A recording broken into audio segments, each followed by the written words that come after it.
हमारा ब्रह्मांड 13.8 बिलियन साल पहले कैसा था? बिग बैंग के बाद शुरुआती मिल्की वे का निर्माण कैसे हुआ? आखिर बचपन में कैसा दिखता था हमारा इनफाइनाइट ब्रह्मांड? तो चलिए जानते हैं। वीडियो को लाइक, शेयर एंड चैनल को सब्सक्राइब जरूर करें।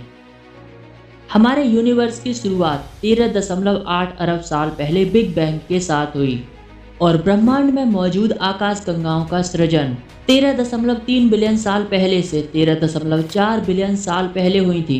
यानी कि बिग बैंग के कुछ करोड़ साल बाद ही आकाश गंगाओं का निर्माण शुरू हो चुका था। हाल ही में जेम्स वेब स्पेस टेलीस्कोप ने सबसे पहले बनी आकाश गंगा को देखा और उनके फॉर्मेशन के बारे में पता लगाने की कोशिश की, जिसमें वेब टेलीस्कोप को पता चला कि गैस के भंडारों के भीतर 3 नई आकाश गंगाएं समा रही थीं। डेनमार्क के नील्स बोर इंस्टीट्यूट में एस्ट्रोफिजिसिस्ट कैस्पर एल्महेंस ने JWST की सहायता से बिग बैंग के बाद बनी सबसे पहली आकाश गंगाओं की डायरेक्ट तस्वीरें ली, जिसमें पहली आकाश गंगा की फॉर्मेशन को देखा जा सकता है और यहीं से ब्रह्मांड के पहले स्टार भी बनना शुरू हुए। ब्रह्मांड के शुरुआती दिनों में क्या हुआ, ये अभी भी एक रहस्य है, क्योंकि हाइड्रोजन के कोहरे ने प्रकाश को स्वतंत्र रूप से फैलने से रोक लिया है और हम ब्रह्मांड को प्रकाश के जरिए ही समझ सकते हैं। इसलिए अब तक बिग बैंग के तुरंत बाद क्या हुआ अभी तक रहस्य बना हुआ है।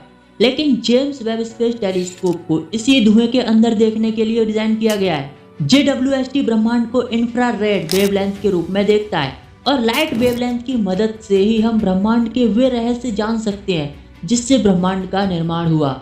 क्योंकि बिग बैंग के तुरंत बाद गर्म प्लाज्मा से पहले आकाश गंगाएं अस्तित्व में आईं, जिससे शुरुआती कोहरा साफ होने लगा। इंटरनेशनल रिसर्च टीम ने JWST की इंफ्रारेड आई से कॉस्मिक डाउन यानी कि ब्रह्मांड की शुरुआत पर नजर डाली, जिससे 3 शुरुआती आकाश गंगाओं के सिग्नल मिले। ये सिग्नल उस हाइड्रोजन गैस के कोहरे से आ रहे थे जो मिल्की वे के चारों ओर मौजूद था।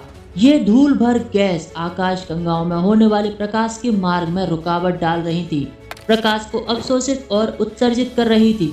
JWST की इंफ्रारेड आई इस धुएं को चीरती हुई शुरुआती मिल्की वे तक पहुंची और पता लगाया कि ये आकाश गंगाएं बिग बैंग के 400 से 600 मिलियन साल बाद अस्तित्व में आईं। यानी ये आकाश गंगाएं उस समय की हैं जब हमारा यूनिवर्स एक बेबी यूनिवर्स था। ये आकाश गंगाएं हाइड्रोजन के अपारदर्शी गैस के समुद्र में एक द्वीप की तरह चमकती हुई दिख रही हैं। ये ब्रह्मांड के बचपन की फोटो जिसमें हाइड्रोजन गैस के भीतर चमकती हुई आकाश गंगाएं दिख रही हैं, जिसे हम बेबी यूनिवर्स कहते हैं। वीडियो इन्फॉर्मेटिव लगी तो वीडियो को लाइक, शेयर एंड चैनल को सब्सक्राइब जरूर करें।